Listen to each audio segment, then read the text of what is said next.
Imagine an owl so rare, so ghostly. Most people don't even know it exists. Meet the ashy-faced owl.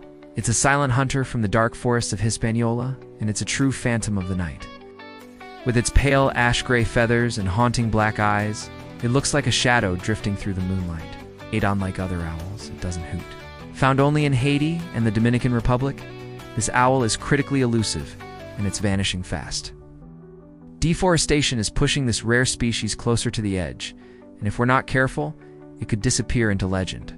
One of the best ways to protect the ashy-faced owl is to support organizations that are working to stop deforestation in its habitat.